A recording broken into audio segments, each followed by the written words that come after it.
does that mean? So there are bills that were going through the legislative session right now, the legislature, trying to say that in order for you to be able to be registered to vote in the state of Texas, you need to have proof that you are a citizen on your voting record, which means that you need to be able to have your birth certificate on file or your passport on file. And those are just a few of the examples of ways in which voting in the state of Texas is becoming harder and harder. And also, our votes are being actively suppressed whenever, once again, comes to our ability to be able to participate. But it is very important for each and every one of us to be as informed as possible.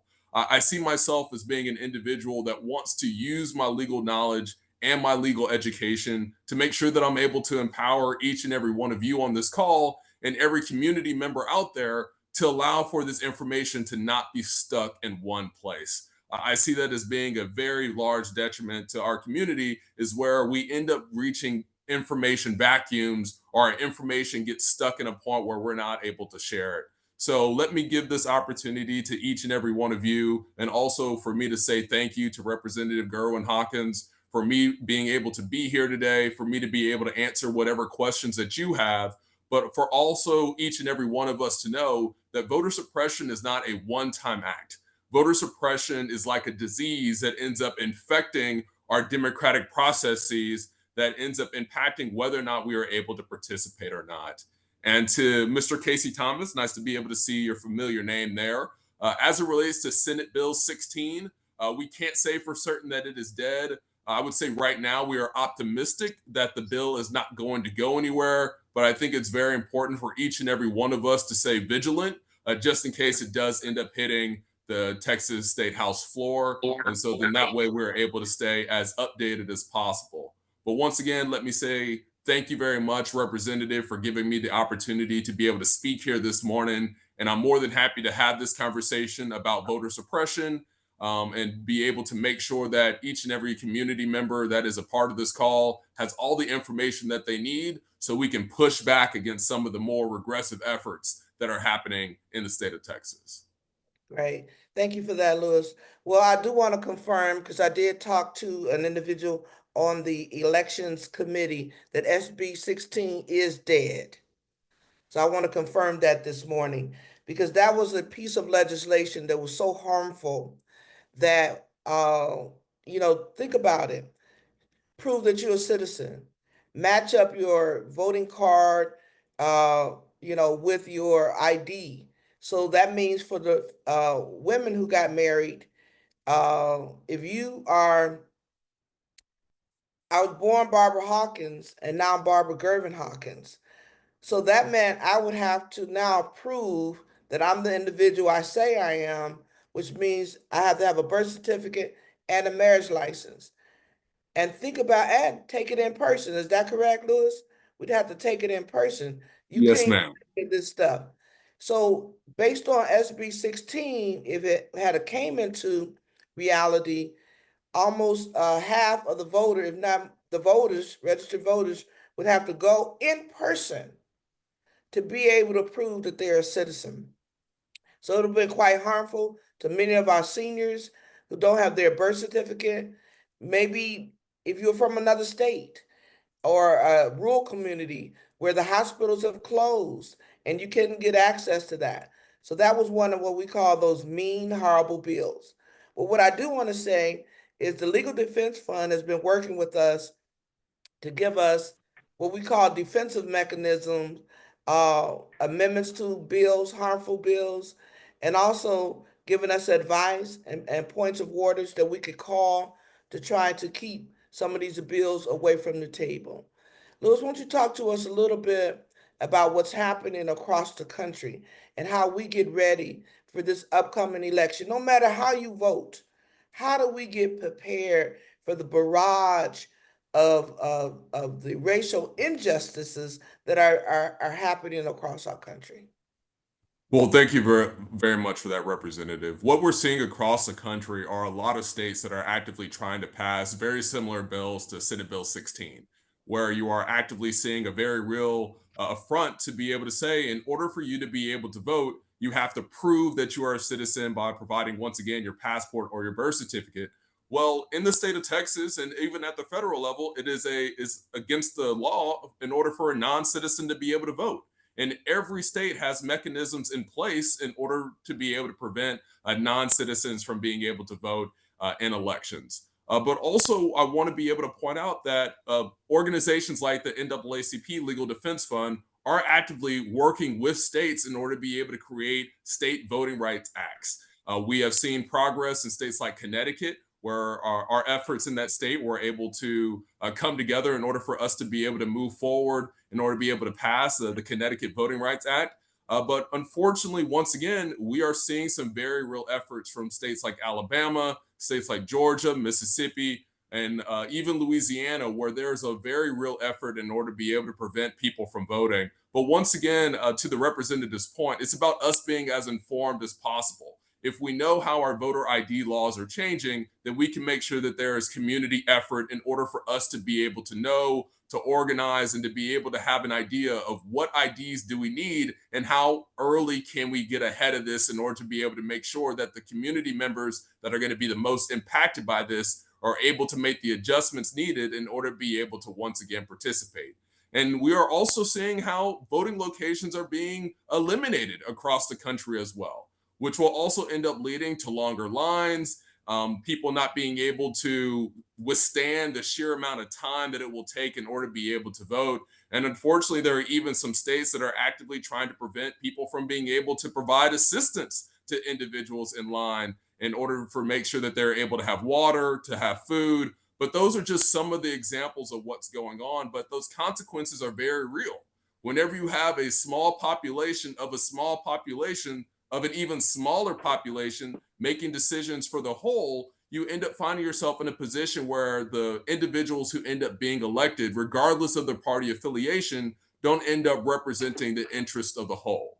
So, once again, what I would like to do in my role as a policy attorney is to be able to make sure that each and every one of you has the necessary information to educate community members. Because being a policy counsel, we get as much information as possible, but that is not something that I want to say is able to just stay alone with me. And so, once again, to the representative's point, we need to make sure that we are as engaged as possible, but also as educated as possible. Because if we are not educated, how can we expect other people to be? Thank you for that. We talk about not just elections, but also because we've got two elections, critical elections coming up, 2026 and 2028. Okay. So those efforts related to what I call voter suppression, which is harmful. But can you kind of share with us nationally? I don't know how engaged y'all are. What are some of those efforts that's being done? We're now hearing about Medicaid, Medicare being impacted. We're talking about our critical infrastructure being dismantled, Department of Education.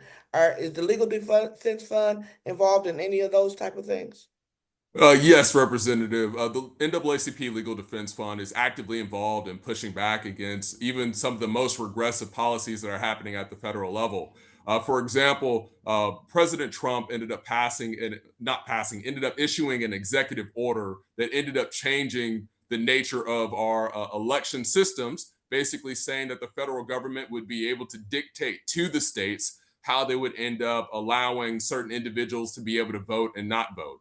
And I'm sure a lot of you have heard of the SAVE Act at the national level. In fact, in that executive order, he tried to issue by decree and by fiat him being able to do all of that himself by just saying this is going to be an executive order. The Elections Assistant Commission is going to have to change in order to be able to make sure that non-citizens are eligible to are not going to be able to vote.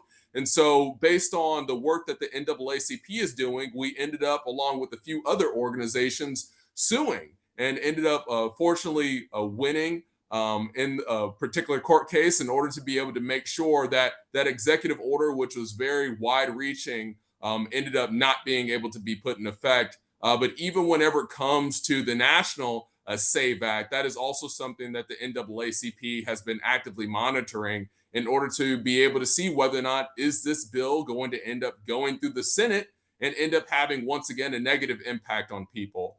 And the goal of the NAACP Legal Defense Fund is in order to make sure that Black people the in the state of Texas, but across the country, have all the resources that are needed in order to be able to make sure that a community is able to stay intact, but also our community is able to continue to grow and to hopefully prosper one day, which is unfortunately being taken a hit under this new administration and some of the things that have happened over the past few years. But please know that the NAACP Legal Defense Fund is actively trying to monitor how our country is changing in a lot of different ways. And some of the pillars here over at the NAACP, we are focused on political participation. We're also focused on housing as well. But we are also focused on even police accountability, police justice, and even education.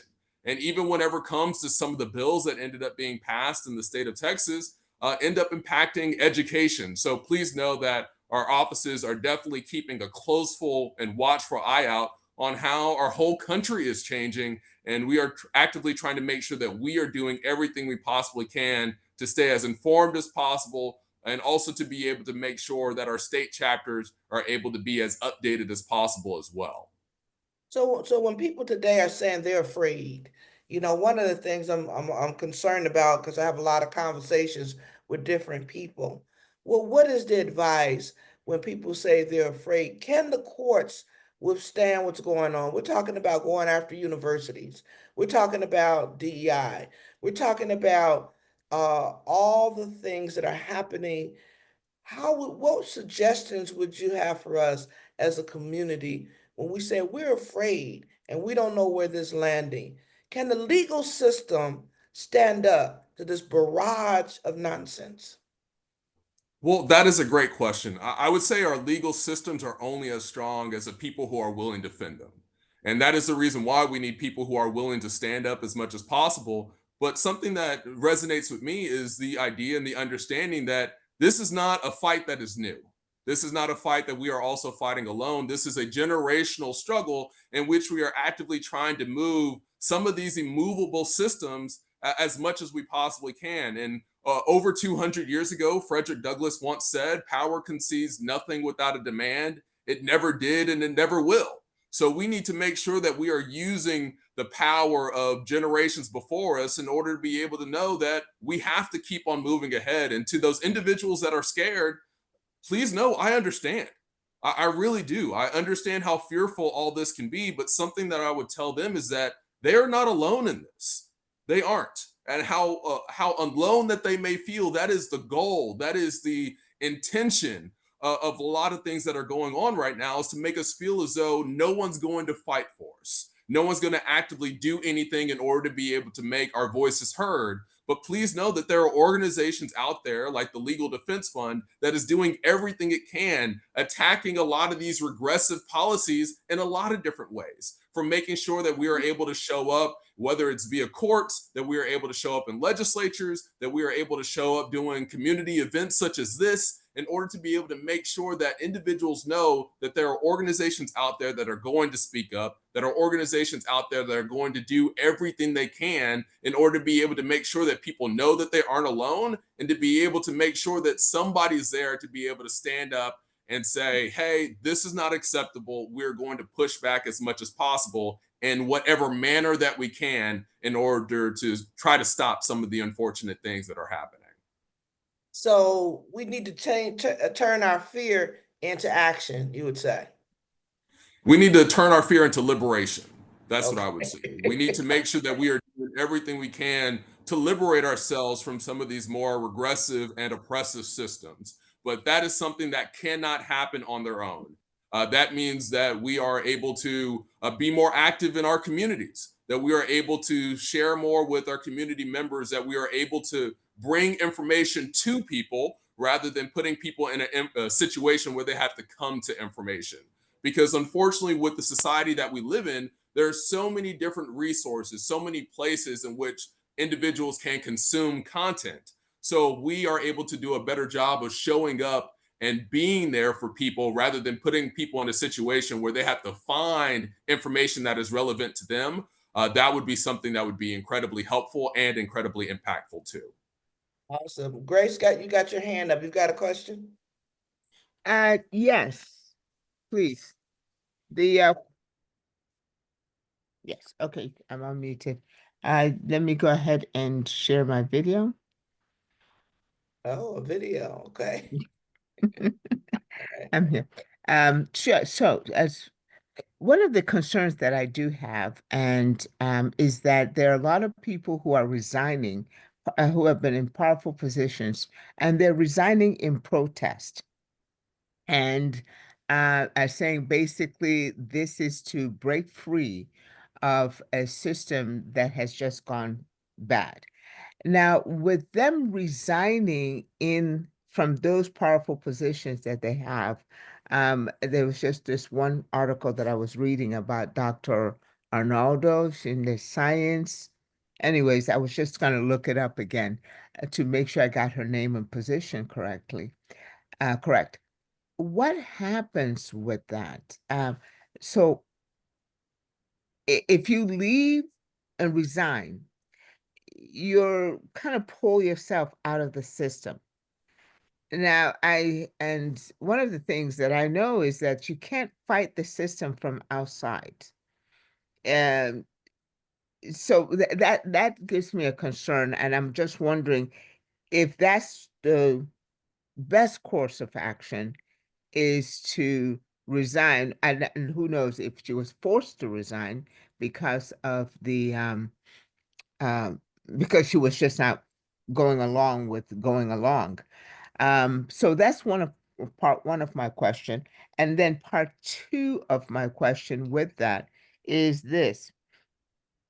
If you could comment on the part one. And then the second one is along with part of the action, okay, if I'm not in a position to be active, how can I support the Legal Defense Fund?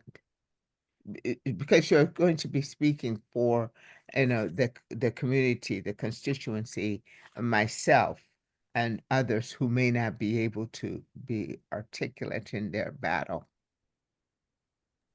Of course. Representative, do you mind if I answer this, or would you like to jump in here? No, you go for it. I know, I'm asking you. Oh, yes. Well, thank you very much, Grace, for asking that question. I would say to the resignations, that is something that a lot of organizations, even LDF, are actively trying to figure out what is this new world in which that we are trying to live in. I think that is something that is incredibly new to our understanding. We're actively trying to have conversations from the top down about how best to be able to respond. And with that example, there are also others. For example, over in the Department of Justice Civil Rights Division, they went Mhm, from having roughly 30 or so lawyers down to 3. So I mhm. think there is a lot of adjustments that end up going on, but please know that the top of this organization is definitely having conversations about it. I'm not purview to all those, but I do know that the conversations that I am a part of is actively trying to figure out what steps do we need to be able to take. How do we best respond in order to be able to make sure that our organization is able to meet this moment? But I think there's just so much change that is happening very quickly. But please know that the people definitely above me are actively trying to figure out how best to be able to respond and how best to be able to meet this moment. And whenever it comes to your second question about how best to be able to be involved, even if it feels as though you aren't able to do something yourself, that there are also local chapters whenever it comes to the NAACP. I believe I saw Casey Thomas on the call, who does incredible work whenever it comes to the state NAACP chapter. So if you need any assistance or if you want to be able to be involved, there are individuals even on this call who will hopefully be able to get in contact with you. So if you want to be able to be involved even at the local level, that's something that you're able to do. Well, one of the things that we know that such efforts do need is funding. So I'm sure that more funding, that's something at least that every which one of us, every each of us can be able to do is to be able to contribute because I don't know the source of your funding, but if it is from the federal government, it's probably on the chopping block. Well, unfortunately, I'm not able to speak to the funding of LDF, but please know that, like, if you would like to be able to be involved, if there are organizations that you want to be able to contribute to, like I said before, there are individuals who are part of the state chapter that will hopefully once again be able to reach out to you to be able to figure out the best way that you can be involved, whether it's monetarily or otherwise. Okay, very good. Thank you so much. Just know that there are concerned citizens out here, but maybe not knowing exactly what type of process or how to be able to get involved. I don't know even if letters to these folks would be encouraging for them to hang in there and know that we have got their backs and we're supportive of whatever actions that they deem necessary. Also, especially for those who have resigned from the DOJ in protest of being told to not do their jobs. Yeah, I think those are great questions, and it sounds like we're trying to work through all of that. I'm gonna put with the NAACP. Casey, why don't you talk a little bit about what y'all are doing and what messaging y'all are giving people so they can get engaged? Thank you. Yes, thank you, Madam Chair, and thank you for this opportunity to speak. We have been partnering with the Black Legislative Caucus throughout this session to see how we can coordinate our advocacy efforts around different bills that were priority bills for members of the Texas Legislative Black Caucus. And we're also in the process of developing our post-legislative session strategy. I know there's a call that's going to take place with Gervin-Hawkins, myself, President Bledsoe, Stephanie Williams, who's on with Black Voters Matter Fund, and LDF to coordinate our post-legislative strategy so we can get ready for the upcoming midterm elections. There's even discussions about developing a report card based on what the votes have been during this session. We see it's been one of the most conservative sessions in decades. And so we want to make sure that we can accurately inform our members and the community as a whole what's taking place, and we will remember next November. And so I serve as the first vice president of our state conference, and I serve as our state political action chair. Thank you, Madam Chair, for this opportunity.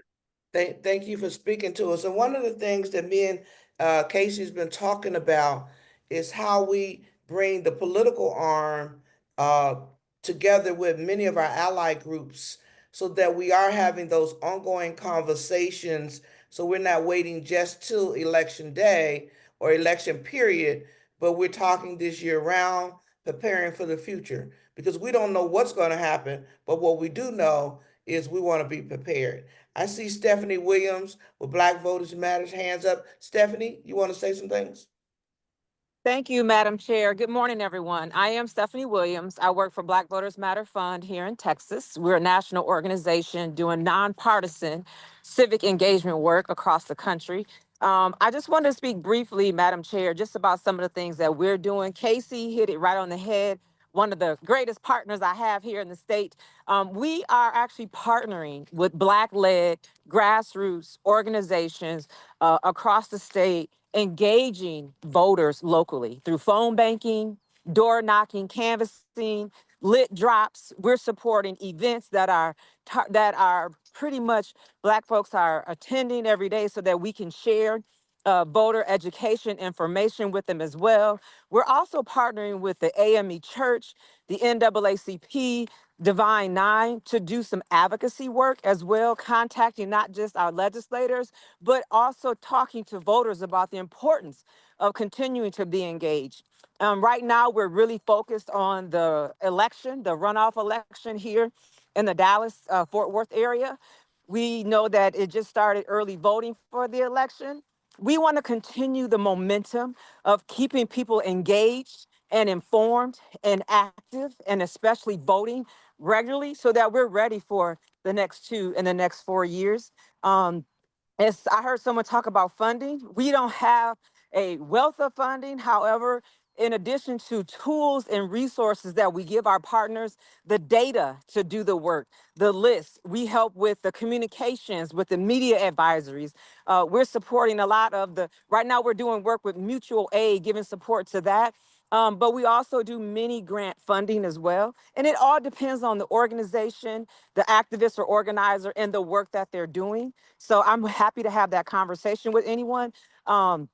But basically, we're continuing that work. I just got a lot of materials, Chair Gervin-Hawkins, that we can share with organizations that are already on the ground that's doing the work. And again, we also support with free T-shirts and swag that we distribute throughout the community.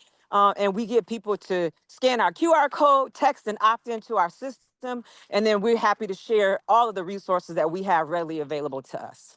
So Stephanie, do you have a point of contact in San Antonio? No, ma'am.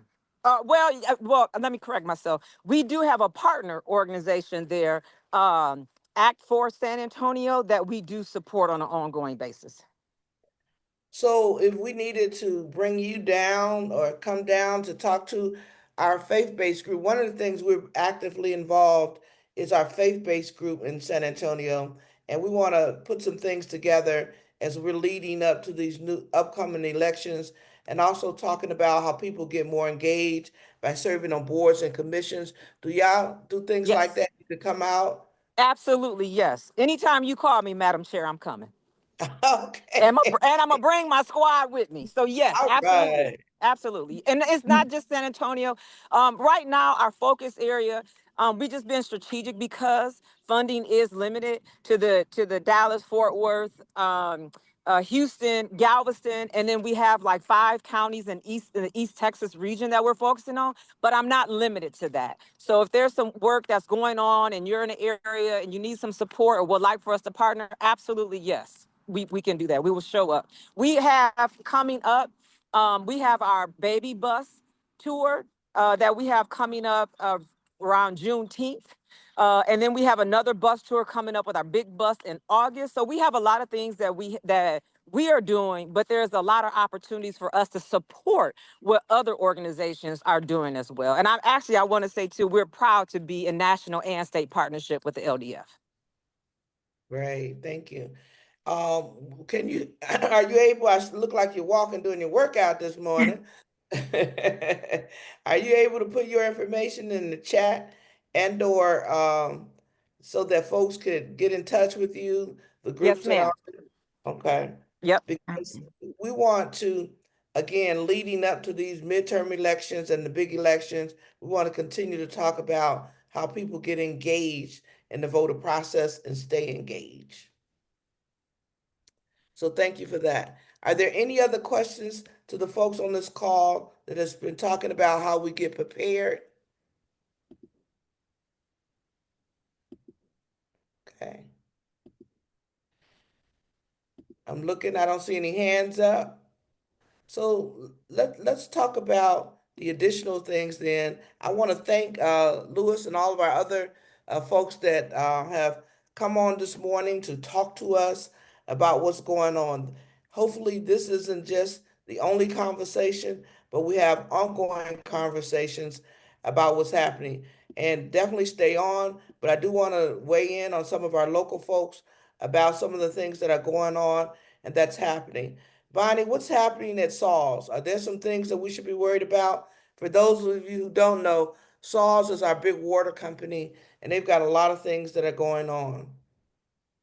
Representative Hawkins, you know I run buses, not water. But Yeah, that's right. I'm sorry. I'm sorry. but what's Hey, going on? That's okay. That's okay. But what's going on at VIA? there you go. There you go. Is hopefully everyone on the call is engaged with our ART system.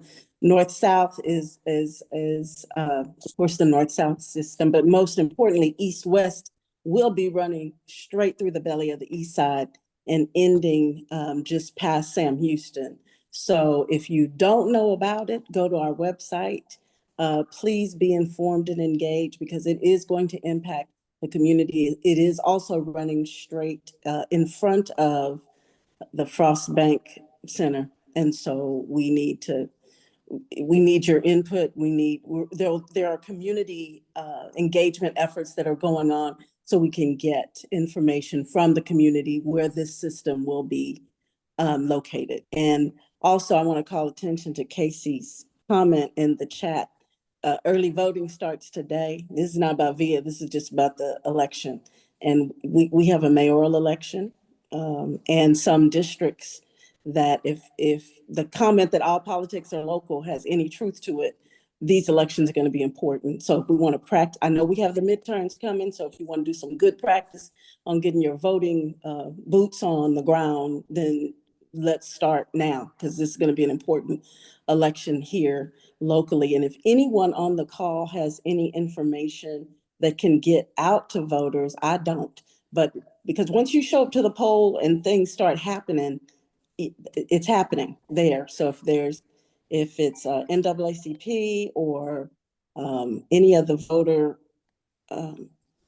support groups can get information or a phone number that people can reach out to, because they're not going to tell you at the polling site.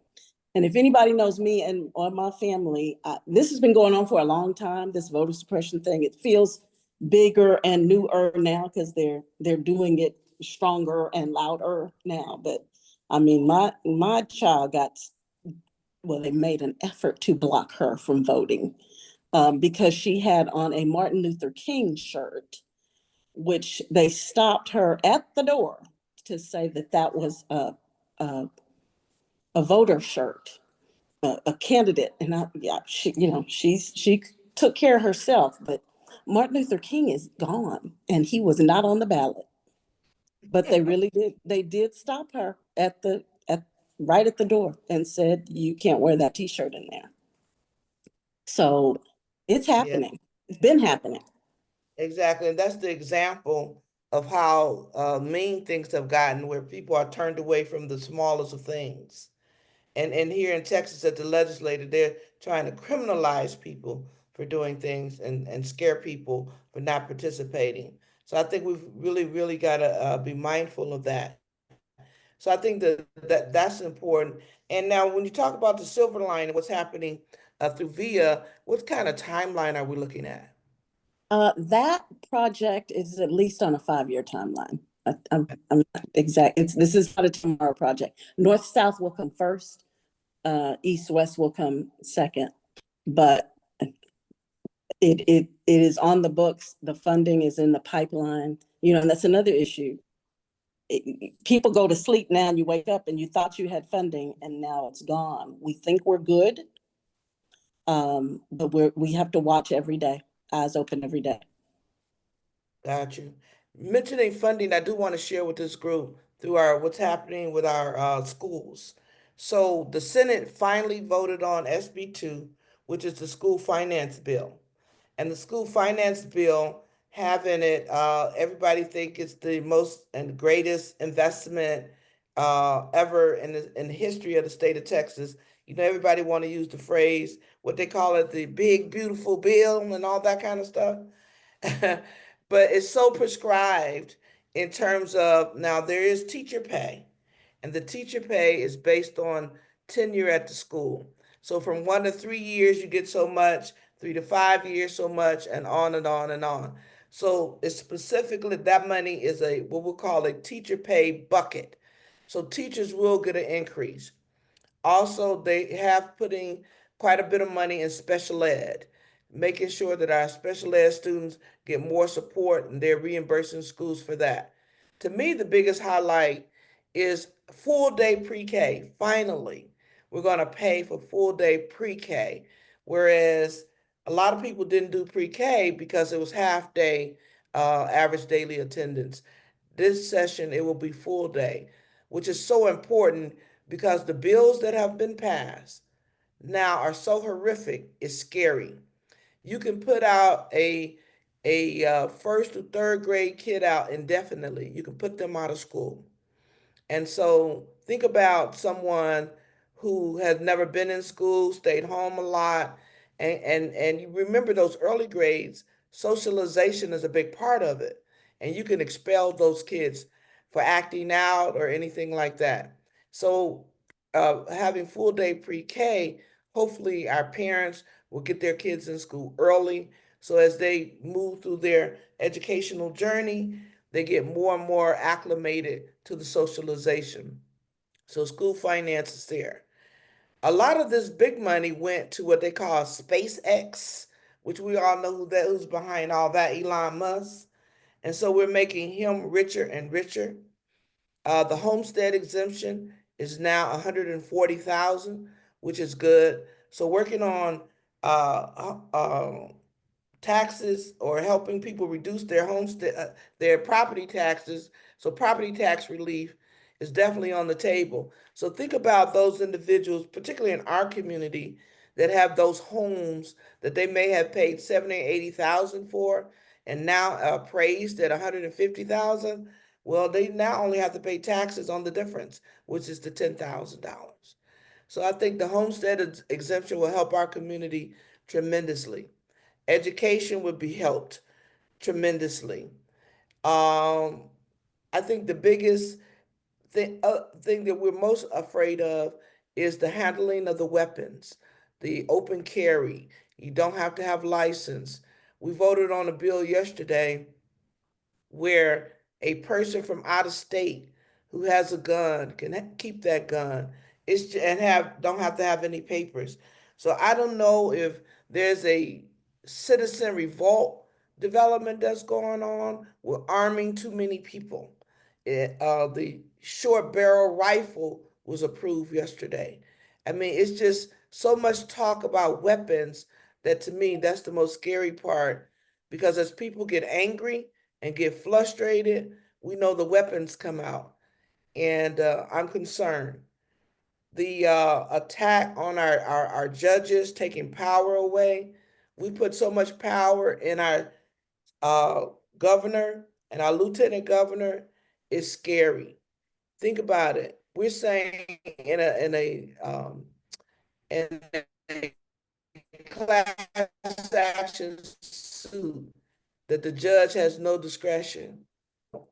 It's all focused on what can happen from the governor's level, the commissions he's created. I mean, it's just so much, it's overwhelming in terms of the power grab. So think about this community. We got the power grab going on. We got voter suppression going on. We've got attacks on all of our systems. But I think, like Lewis said, we can't be totally fearful. We have to be prepared, and we have to know.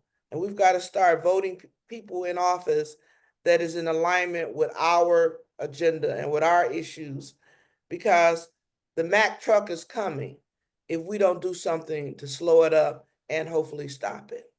So I think that's important. Is there any other questions? I see ConSwella Hartfield. Yes, Unmute ma'am. yourself. Good morning. Good morning. Good morning, everyone.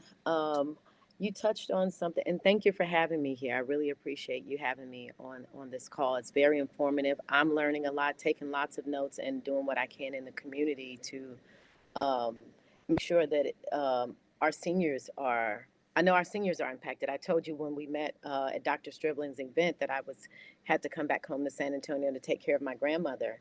Um, and you talked about the tax relief, and something that I did want to mention, because we talked about education, how powerful that is, as you know, I'm a commercial realtor, residential realtor, but I also do life insurance. And I talked to you about that briefly. A lot of our seniors, a lot of our people, a lot of my peers, our peers do realize that if you put your home in a trust, you don't have to pay those capital gains. When, say, maybe grandma or grandfather, transitions, you don't have to pay those capital gains. And so what I want to do is help with the housing. I've partnered with Habitat for Humanity for many years, um, also United Way Boys and Girls Club. But so far as with the housing, I definitely want to help with that. And I also want to be able to find out, is there a way, like my grandmother, for instance, if she didn't have me here, how was she going to get there to vote? She got lost. She got lost. She's 88 years old and she got lost. She's still sharp, but losing some of those, just memories, of directions and things like that. And I don't know if there's something in place, but I would be more than happy to spearhead that, put something in place so that we can ensure that our seniors are also able to vote as well. Making sure they're educated on life insurance, senior choice, long-term care. When I was 14 at Martin Luther King Middle School, um, I got hit by a drunk driver. I could have been in long-term care. I had a friend that was also hit by a drunk driver, both on Thanksgiving. She ended up with long-term care. A lot of people think you have to be 60, 70, 80 years old to get long-term care, and you don't. Right now, I'm trying to figure out so many things: the house, the trust, the properties, if she can get provided a provider. You know, there's a lot of things that people don't know. They can't have their house in their name. They can't have, so much money in the bank. So I want to be able to educate people on, I know I'm talking about a few different things, but I want to be able to educate the people on what we need to have in place in order to make sure that our parents and our grandparents are okay in the future with the long-term care, with taxes, with a couple of those different things. But I'm just curious if we have anything in place to help seniors when they need to go vote, because if that wasn't there, she wouldn't have been able to do it. Well, I don't think we have anything, and Bonnie, help me with this, because I know Antioch through Mama D do a lot and work with a lot of seniors. And so I think we need to expand those efforts though, because we don't have a lot of what I call structured efforts as it relates to seniors. Bonnie, I know Mama D have an annual, like a resource fair or whatever. Right. Are you Yes, aware of ma'am. anything that we've got going on that's doing outreach to seniors? I'm not aware of anything beyond, most of the churches have their individualized efforts to help the seniors. And as it relates to voting, and this wouldn't necessarily help anyone that is elderly unless they're a registered via trans user, in that we have free service on election day. And that also goes for the regular bus. So if someone is in need of getting to the poll location and they just don't have the funds that day, or that's not in the budget, we have free service on election day. But most of the churches, I can only speak for my church, Antioch, but most of the other churches do have events and services to support the seniors, and many of them are also related to voting, to help them get to the polling locations. And back to what they're doing, when there was the effort afoot to eliminate souls to the polls, that was one of those days where, our people go to church, our elderly people go to church. If you could get to church and it's souls to the polls, they're going to take you to vote and then get you back to the church. But, that was, eliminating voting on Sunday on paper seemed very benign. But for those of us who know what happens on Sunday morning service and souls to the poll Sunday, we know that that's a large voting block that gets to the polling locations on Sunday.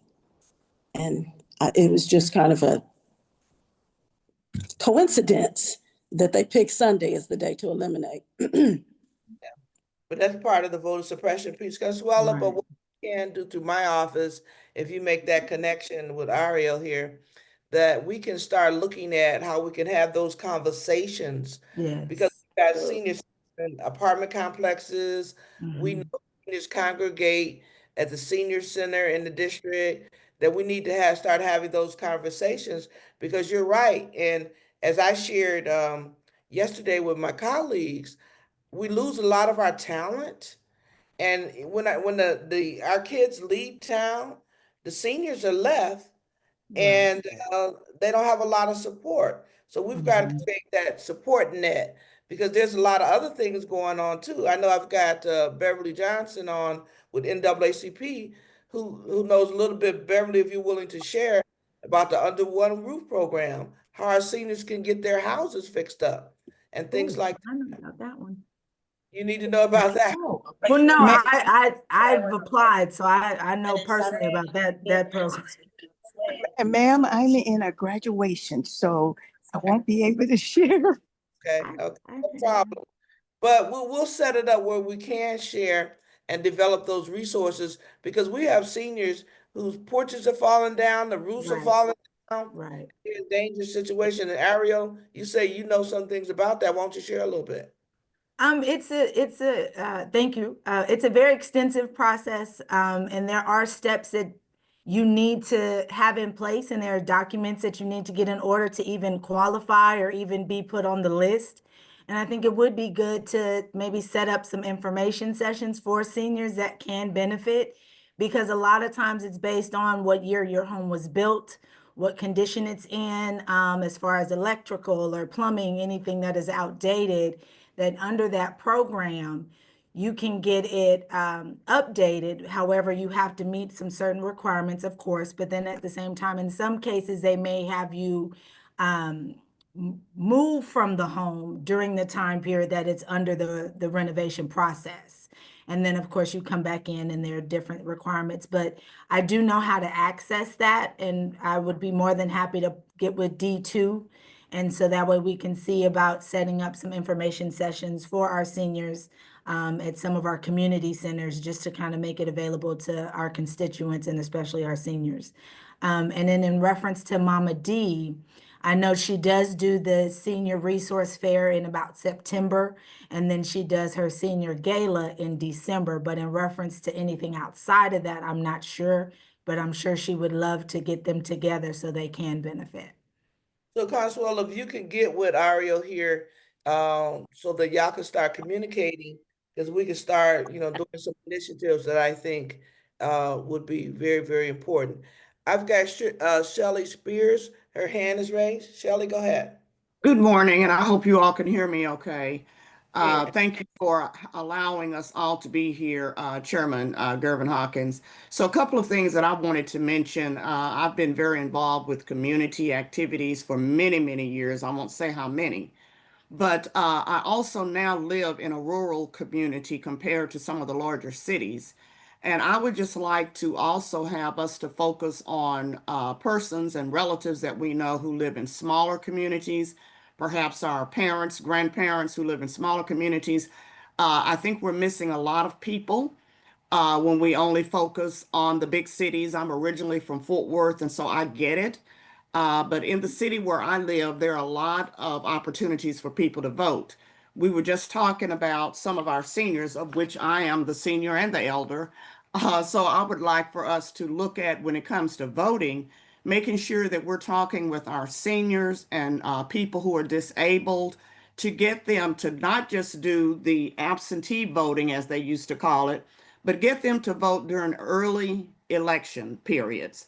That assists us better than having them to mail it in, because I work with elections here in my county, and I know that when they come back to the board, if those signatures don't match or they look different, they can decide not to accept it. So if you consider a parent or grandparent who has had a stroke or something, their signature is going to appear differently. The election board may decide, oh, that's not the same person. It's not an intelligible, signature. So we have to also, Chairman Gervin-Hawkins, look at our smaller communities. That could increase our opportunities with some of these issues if we look at that and not just look in the bigger cities. The other thing I wanted to mention is that for those persons who are not severely disabled, but maybe who can't stand long, they can utilize curbside voting. That's something that we need to share with our seniors and persons who are disabled. They can drive up to the election station and actually sit in their vehicle, and they will bring out the credentials that they need for them to vote. They need to make sure they have their credentials, voter ID cards, and so forth. But that's something that we need to do. And then finally, we need to engage our young people. If they are 15 years or older, whether they are in high school or whatever, let's engage them to become election workers, where they will be paid just like any other election worker. They are young, they have all of the technical skills that can calm some of the more mature people who maybe don't understand how to do some things. We need to engage them to help in this process, to make them feel included. As I mentioned, I'm a senior, elder, however you want to term me. And it was important when I was growing up that the young people were there to help those who were older. And so those are the things that I would ask us to mention. And again, Chairman Gervin-Hawkins, We cannot disregard our smaller communities. We have to make sure that those smaller communities are engaged, that they're getting the information, and that we're not just looking at metropolitan areas. And thank you again. No, and I concur 100%. You know, I'm actively engaged in Luling, Lockhart, and Gonzales, Texas, and I agree with you. We need to extend our arm. But as we prepare, moving forward, we need to have what I call deputies, basically, or ambassadors, whatever we want to call them, in our smaller communities. Because you're absolutely right, we're missing out on a big swath of people. So thank you for that, Ms. Beard. So we will do that as I share with Mr. Casey Thomas with NAACP, that we're going to start talking during the interim, making sure we're engaged in hitting our small, medium, and urban communities to get them engaged. So thank you for that. I see Mr. Cooper with his hand up. Mr. Cooper? Yes, good morning, and this is outstanding. And I'd like to volunteer to be on this ad hoc committee that I think I'm hearing being developed that's dealing with civic engagement and sharing of information. As a deputy volunteer registrar with the Bexar County Elections Office, we have a lot of information to share that we can use to assist with this program. And through the Divine Nine, those Greek letter organizations within the city, they have similar programs. So I think we should pool all these resources together and work for a common cause here. And I dropped my information in the chat box, so I hope to get a call and an invite to be on this movement. And I yield. I agree. Thank you. So, and I love volunteers because, as you all know, when we work together, we'll be stronger together. Louis, I see you've got to go. I want to say thank you, sir. This isn't the last time we want to hear from you, but you will know this. Our community is mobilizing behind all the efforts that you're doing. And did you want to say anything finally before you drop off? No, I was just going to say thank you very much, Representative, for giving me the opportunity. And for those who I've seen faces before, I just want to say nice to be able to see you again in this space. Last thing I'll say is, like, we have to do something today to make sure that yesterday's past does not become tomorrow's future. So that means organizing. That means doing everything we possibly can to move forward and not be pushed back. But thank you very much, Representative. And I have to go, everybody, but thank you very much. Louis, finally, I want to say this to you. We're going to need your help getting young people engaged. We need young people Yes, like ma'am. yourself to help us and Okay, of guide, course. tell us how we can do it. But thanks for coming. We appreciate you. All righty, take care. Take care. It is now 9 o'clock. If there's no more questions, is there any announcement? Anybody got something going on they need to announce? If not, I do want to introduce my executive director for the Texas Legislative Black Caucus. Chelle, would you weigh in and introduce yourself officially to everyone? Yes, ma'am, Madam Chair. Hello, everyone. I am Chelle Wilson. I am excited to join you all this morning. It's great to meet some of our chair's distinguished constituents, as well as some of our ally groups. And I just want you all to know that over the past almost 2 months now that I've been in this role, I have had the chance to work up very closely with Representative Gervin-Hawkins, and she is such a phenomenal woman, and I am so honored to really be able to sit and learn under her tutelage. One of the things that she reminds me every day is that we are not victims, we are victors. So she is continually looking for ways for us to win by organizing events like this so we can reach across the aisle, not lose hope, but find ways to win even within systems that are meant to suppress and hold us down. And she really works hard and fights for her community. And I am just so proud and honored to have this opportunity to serve as executive director for the Texas Legislative Black Caucus. Our chair has a dynamic vision. We have some outstanding announcements that will be coming post-session to really keep you all engaged and connected as we move forward with our strategies for success. So thank you so much, Madam Chair, for this opportunity, and I look forward to seeing and working with all of you very soon. Thank you for that, Chelle. And then Ariel, My district director, Ariel, talk a little bit about, you've got 30, well, I'll give you 45 seconds. Talk a little bit about what's happening in the office that you need to share. Okay. Again, thank you all for being here. We are always excited and look forward to these meetings because of what they offer everyone and how we can share that information. We do have a Job Fest coming up on the 12th of June. It'll be at the Frost Bank Center off of East Houston and Frost Bank Cinder Drive now, or Parkway.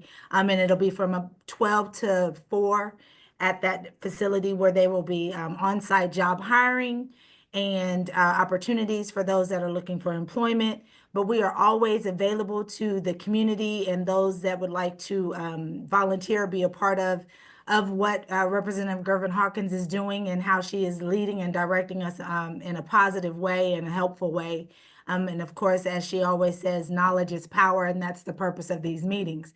So I'm always available to you all whenever you need us. We are easily reachable.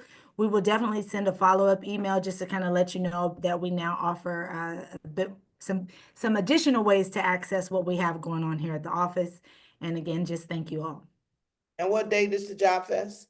Oh, yes, I'm sorry. It is June 12th. It's on a Thursday in the afternoon of that day. Our office will be there, and we will again send out the flyer information for those that may have employment opportunities or those seeking employment. We will send out the information again after this meeting. And we want to encourage our young people to get actively involved in getting some of these jobs, specifically for the summer. I want to thank each and every one of you for being here this morning at the Power Breakfast. It is our goal to continue to share the knowledge is power, and that we want to keep you informed and make sure that you know what's going on. And so I want each and every one of you to have a great day. I Chair see it. Hawkins, Yes, ma'am. Go ahead. my apologies. I had my hand raised. I didn't know if you saw me. Go ahead. I just wanted to share that we are in the process of forming a Warrant clinic in San Antonio on August the 9th. It's a community court led by the community, working with local judges in the area, and where people can come in to a safe space with no police or harassment or intimidation and turn themselves in and get their warrants taken care of the same day. And so I will have more details about the court, which is August 9th. In San Antonio. And Chair Gervin-Hawkins, I would love to engage you and other folks in the area to help us and be in support of that, to help the community come and clear up those things that are holding us back. So I'm looking forward to sharing more details with you coming very, very soon. Appreciate that. Now, before I get you to you, Bonnie, I see Adrian's son. Adrian, you represent my colleague, Briscoe Kane. Yes, I do. Awesome. Thank you for being a part of this conversation. Oh, you're welcome. I like to be educated on all issues concerning our constituents. Great. And let my colleague know I really appreciate him feeling it's important that he can listen in on this. And hopefully at one of these meetings, we can have him share what's going on. So that would be awesome. Okay. Sounds great. All right. I've got Bonnie Elder and then Stephanie Williams, and then we're going to sign off. Bonnie?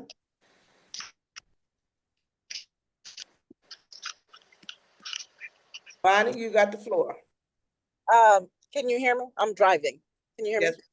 Yes. This is a quick note. VIA is looking for bus operators, and we are, I don't want to say desperately, but we are in need of bus operators. So if you have, we take retirees, young people, you just have to qualify, and we'll teach you how to drive. We need good, good, nice, friendly people who are willing to learn how to drive a bus. So come out. It's a running, this is gonna be ongoing for a few years. So please, if you know anyone, if you spread the word, we're looking. Sounds good. ConSwella? I was just going to say, Representative, thank you for the floor. Very briefly about the job fair. I know plenty of these young kids. I stay engaged with the young kids in San Antonio on the east side. I'm a graduate of Sam Houston High School. I stay in contact with the younger generation. They need help with prison reform. They need help when they really want to work. They really want jobs, but they need help with getting those records expunged. And I don't know if we offer anything like that, in San Antonio, but I do know some people who may be able to help. It's my understanding NAACP has an initiative going, and so we'll get it, since my staff have your contact, we'll make sure we're able to connect. With that, I want to Thank you say all. each and every one for being here this morning. Have a great day and wishing you the best. Thanks, everybody. See y'all later. I'm going to the Capitol now.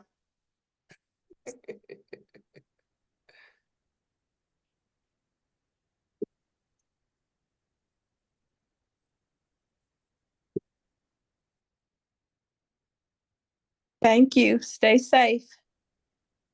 Ms. Hartfield, I will be sending you an email shortly with some contact information in reference to the Job Fest, so we can see about getting some specifics for you.